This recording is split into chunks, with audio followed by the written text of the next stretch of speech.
특유의 소독약 냄새는 이상하게도 사람을 정직하게 만든다. 특유의 누구든 그 냄새 앞에 서면 괜찮다는 말이 먼저 마르고 마음속에 묻어두었던 불안이 천천히 떠오른다. 지역은 이번 수속지를 한 장씩 넘기며 자신이 얼마나 오래 버텨왔는지, 그리고 그 버팀이 사실은 얼마나 쉽게 무너질 수 있는지 처음으로 체감했다. 의사는 담담하게 말했다. 3일 동안 검사하겠습니다. 결과에 따라 치료 방향이 달라질 수 있어요. 그 말이 끝나자마자 지역의 머릿속에는 숫자만 남았다. 3일. 딱 그 정도면 사람은 모르는 척 하기에도 어쩌면 너무 길고 너무 짧다. 첫날 밤 지역은 잠을 이루지 못했다. 천장에 붙은 형광등이 눈꺼풀 안쪽에서까지 떠다녔다. 전화는 쉬지 않고 울렸다. 회사에서 급한 보고가 올라오고 누군가는 결정을 재촉했고 누군가는 지역이 자리를 비운 틈을 파고들어 이익을 챙기려 했다. 예전 같았으면 지역은 그 모든 걸 한 번에 정리했을 것이다. 그는 늘 그렇게 해왔다. 괜찮아, 내가 하면 돼. 그 문장 하나로 자신을 갈아넣는 방식. 그런데 오늘은 손이 움직이지 않았다. 핸드폰 화면을 내려다보는 손끝이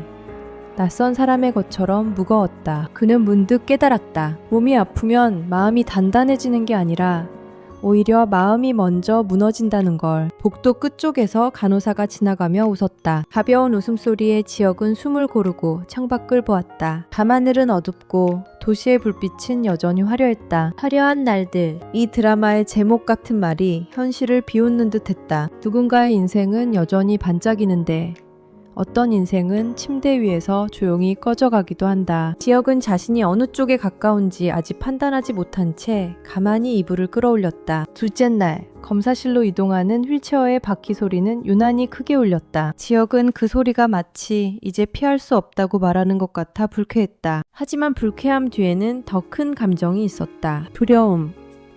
그 두려움은 죽음에 대한 공포만이 아니었다. 지역이 진짜 무서워한 건 자신이 지금까지 붙들고 온 것들이 한순간에 의미 없어질지도 모른다는 사실이었다. 돈, 명예, 회사, 인정, 그 모든 걸 쌓아 올린 이유가 결국 사람 하나 때문이었을 수도 있다는 가능성. 지역은 그 사람의 얼굴을 떠올렸다. 그리고 동시에 그 사람에게 했던 말들, 지키지 못한 약속들, 무심히 던진 상처들, 이 파도처럼 밀려왔다. 그 시각 전혀 다른 장소에서 지화는 웃고 있었다. 웃어야 했기 때문이기도 하고 웃지 않으면 울어버릴 것 같았기 때문이기도 했다. 오늘은 영나의 경호 마지막 날이었다. 송별회라고 이름 붙였지만 사실 모두가 알고 있었다. 이 자리는 끝을 확인하는 자리라는 걸. 함께한 시간 동안 두 사람은 서로를 지키고 서로를 밀어내고 서로에게 기대고 서로를 오해했다. 그 모든 감정이 한꺼번에 쌓여 오늘의 공기에는 말하지 못한 문장들이 가득했다. 술잔이 몇 번 오가자 지화는 영라의 손등에 잠깐 시선이 머물렀다. 아주 작은 흉터. 예전에 한번 누군가를 막다가 생긴 상처였다. 그때 영라는 아무렇지도 않다는 듯 웃었지만 지화는 기억한다. 그 밤 영라가 혼자 화장실에서 손을 떨며 물을 틀어놓던 걸. 지화는 그 장면을 떠올리며 입술을 깨물었다. 고생했어. 지환이 말했다.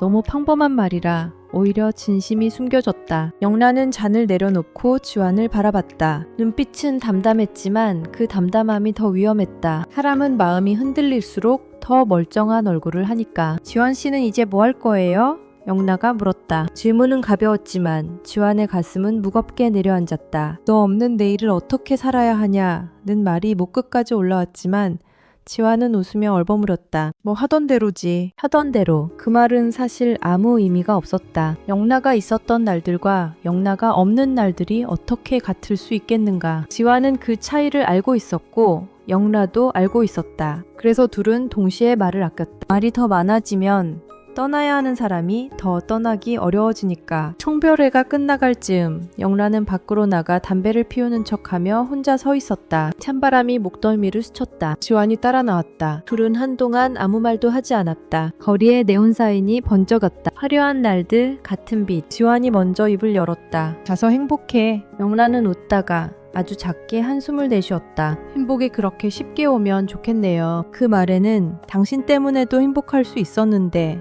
라는 뉘앙스가 숨겨져 있었다. 지화는 그걸 알아챘지만 붙잡을 용기는 없었다. 붙잡는 순간 영나가 걸어온 길과 지환이 지켜야 할 것들이 충돌할 게 뻔했으니까. 한편 진석은 전혀 다른 종류의 폭풍 속에 있었다. 진석이 마주 앉은 곳은 익숙한 집안의 거실이었지만 공기는 낯설게 차가웠다. 성희는 여전히 침착한 얼굴을 하고 있었다. 성희는 늘 그랬다. 사람이 절벽 앞에 서 있어도 그는 한 발도 흔들리지 않는 것처럼 보였다. 그러나 진석은 안다. 성희의 침착함이야말로 가장 확실한 방어라는 걸. 그리고 그 방어가 무너지는 순간이 오면 집 전체가 흔들릴 만큼 큰 파열이 생긴다는 것도. 진석은 더 이상 돌려 말하지 않았다. 대체 어디서부터 거짓말이었어? 질문은 단순했지만 그 안에는 수십 개의 의심이 켜켜이 눌려 있었다. 성희가 살짝 미간을 찌푸렸다. 무슨 말인지 모르겠네. 성희는 늘 모른다고 했다. 모른다고 하면 상대가 지치고 흔들리고 결국 포기할 거라 믿는 사람의 방식이었다. 하지만 진석은 이번에 달랐다. 진석은 손에 쥔 서류를 테이블 위에 내려놓았다. 종이가 바닥에 닿는 소리가 유난히 컸다. 이거 설명해. 진석의 목소리는 낮았지만 그 낮음이 오히려 더 단호했다. 성희는 종이를 내려다보는 척했지만 눈동자가 아주 잠깐 흔들렸다. 그 흔들림이 진석에게는 확신이 됐다. 진석은 그 순간 자신이 그동안 성희를 믿었던 이유가 사랑 때문만은 아니었음을 깨달았다. 믿고 싶었던 것, 믿어야만 자기 인생이 무너지지 않을 것 같았던 것, 그래서 애써 못 본 척했던 것. 진석은 그 모든 걸 인정하는 순간 분노보다 더 뜨거운 감정이 올라왔다. 배신감, 그리고 자신에 대한 실망. 성희는 잠시 침묵하다가 아주 천천히 고개를 들었다. 진석아, 넌 항상 진실이 사람을 살린다고 믿지?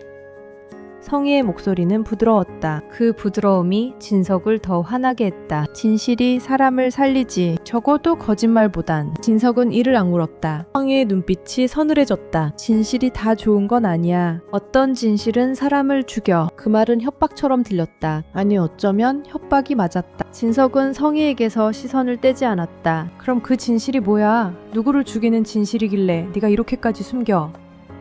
성희는 잠깐 입술을 떨었다. 그리고 그 떨림을 감추려는 듯 미소를 지었다. 너도 알게 되면 너도 똑같이 선택하게 될 거야. 그 말은 진석에게 오히려 불길했다. 선택이라는 단어가 나온 순간 진석은 이 거짓말이 단순한 개인의 비밀이 아니라 가족 전체의 운명을 바꾸는 것임을 직감했다. 그때 병원에 있는 지역에게 메시지가 도착한다. 발신자는 진석.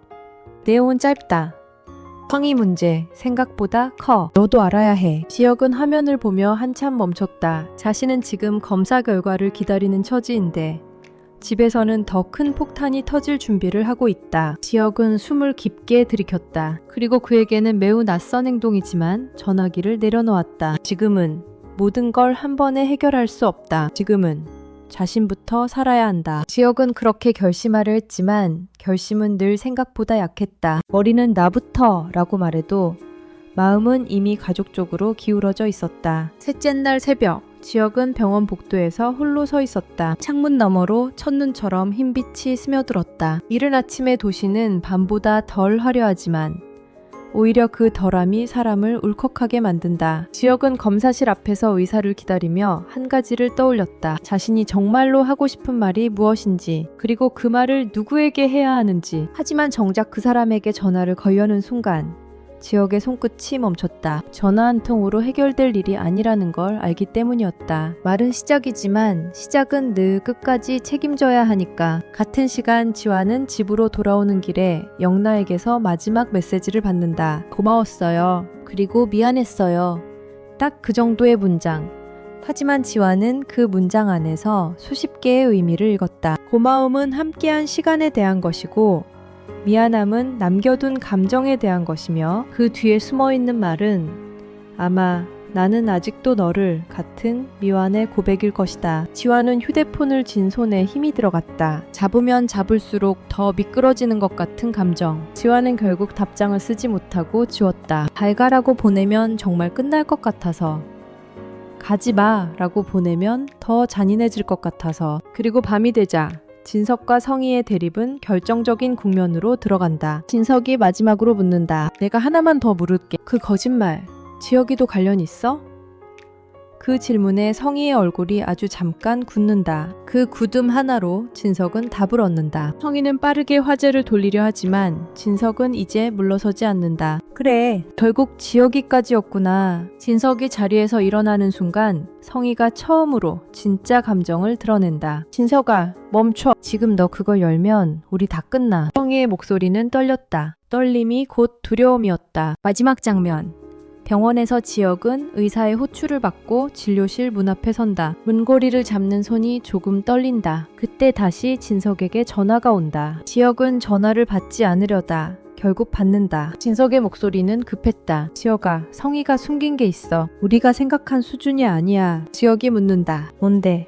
진석은 잠시 숨을 고른 뒤 한 문장만 남긴다. 너 네 인생 자체가 바뀔 수도 있어. 지혁은 전화를 쥔 채로 진료실 문을 바라본다. 한쪽엔 자신의 검사 결과, 다른 한쪽엔 가족의 폭탄. 둘 중 어느 쪽을 먼저 열어도 되돌릴 수 없다. 지혁은 눈을 감고 아주 천천히 문고리를 돌린다. 동시에 화면은 성희가 어딘가에서 오래된 상자를 꺼내는 장면으로 전환된다. 상자 안에는 누렇게 바른 서류 한 장과 오래된 사진 한 장이 들어있다. 성희는 그걸 보며 중얼거린다. 이걸 결국 보게 되는 날이 오는구나. 그리고 화면이 어둡게 꺼진다. 44화는 그렇게 화려한 날들이 가장 화려하게 빛나는 순간이 사실은 가장 잔인한 그림자와 맞닿아 있다는 걸 보여주며 끝난다. 다음 화에서는 누군가의 병명보다도 누군가의 비밀보다도 더 무서운 것 진실이 가져올 선택, 이 본격적으로 시작될 것이다.